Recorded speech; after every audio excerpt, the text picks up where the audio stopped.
Bonjour à tous, je suis Lydia Provin de votre assistante, formatrice et créatrice d'applications et sites web. Aujourd'hui, pour l'événement Interblogueur que j'organise, j'accueille Michel Martin de Mediaformat Learning et Click and Sit. Cet article, qui traite d'Outlook, et plus précisément de ses nouveautés dans sa version 2016, a donc été écrit par lui. Vous retrouverez la version écrite sur votre assistante et je vais vous l'illustrer en vidéo. L'édition 2016 de la suite Office est plutôt une évolution qu'une révolution.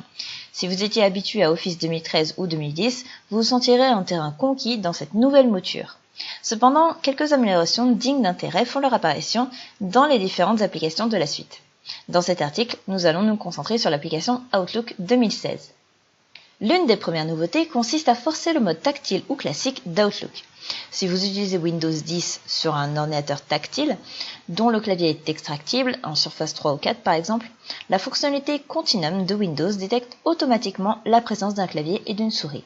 À chaque changement, l'affichage se modifie en conséquence sur le mode classique ou sur le mode tablette. Les applications de la suite Office 2016 adaptent alors leur interface pour améliorer l'expérience des utilisateurs.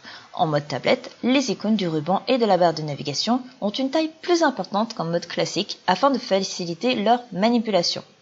Si vous le souhaitez, vous pouvez forcer le mode d'affichage classique ou tactile d'Outlook. Donc le plus simple est d'utiliser la barre d'outils accès rapide. Donc ici, vous cliquez sur personnaliser la barre d'outils accès rapide et vous cliquez sur mode tactile souris. L'icône mode tactile souris est ajoutée à la barre d'outils accès rapide. Pour choisir un mode d'affichage, vous cliquez dessus, soit souris, soit tactile. Si je suis sur tactile, voilà, les icônes ont changé de taille. Je repasse en souris. Si je n'ai plus besoin de cette fonctionnalité, je peux tout à fait la décocher. Désormais, il est possible d'afficher le début des messages dans le volet d'en-tête. Ainsi, vous pourrez décider rapidement si un message est digne d'intérêt ou s'il mérite d'être mis à la corbeille. Pour choisir le nombre de lignes affichées dans l'en-tête du message, vous allez sur l'onglet Affichage, Aperçu du message. Donc là, j'en suis à une ligne. Je peux choisir 2, 3 ou complètement le désactiver. Donc 3 lignes. Pour ce dossier, par exemple. Voilà, j'ai bien 3 lignes dans l'entête de message. Avec Outlook 2016, il est possible d'afficher simultanément plusieurs calendriers. Donc, basculez sur l'onglet Calendrier, en bas à gauche. Donc, pour l'instant, je n'en ai qu'un. Je viens créer un rapidement. Voilà. Et désormais, je peux en afficher plusieurs. Si je rajoute encore un calendrier, je peux en afficher 3, 4, etc. La fenêtre de composition de messages donne accès aux documents utilisés récemment.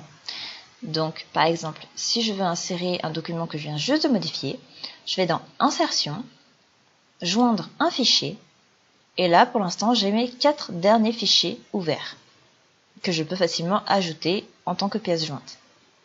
Juste en dessous, vous allez parcourir les emplacements web avec votre OneDrive. Donc, il est grisé si vous n'êtes pas connecté à votre compte Office. Mais de cette manière, je peux rapidement ajouter un fichier qui se trouve sur mon Drive. Donc là, je vais ajouter un fichier. Donc il faut le temps que ça se connecte.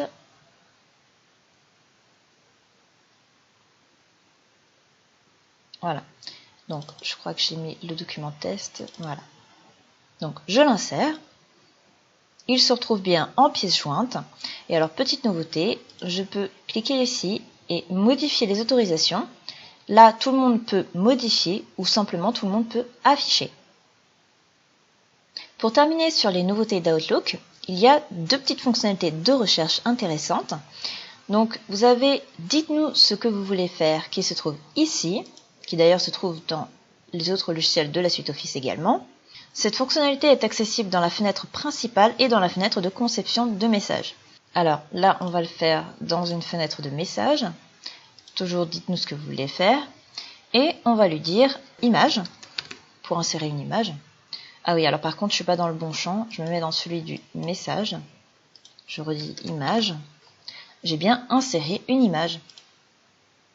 Et là, je peux insérer une de mes images qui se trouve sur mon ordinateur. Je ferme. Un autre exemple, vous ne savez plus comment on bloque un expéditeur qui vous envoie des messages indésirables. Donc toujours dites-nous ce que vous voulez faire et vous tapez bloquer. Par contre, il ne faut pas le faire dans la fenêtre de message, il faut le faire ici, on n'a pas les mêmes résultats. Voilà, et j'ai bien courrier indésirable. Alors, cette zone de saisie donne également accès à l'aide en ligne. Donc, supposons par exemple que vous voulez accéder aux rubriques d'aide contenant les règles de message.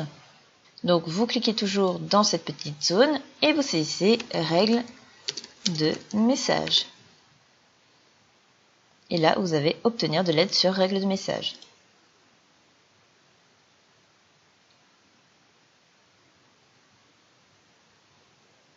Outlook 2016 permet d'effectuer des recherches dans Bing sans ouvrir votre navigateur web. Donc, supposons par exemple que vous vouliez obtenir des informations sur la Tour Eiffel. Vous allez cliquer sur « Dites-nous ce que vous voulez faire » et vous allez taper « Tour Eiffel ». Et vous allez cliquer sur « Recherche intelligente sur Tour Eiffel ». Vous avez un petit panneau qui s'affiche à votre droite avec la recherche dans Bing. Donc vous avez des liens, vous avez des images, voilà, tout comme si vous étiez sur votre navigateur web.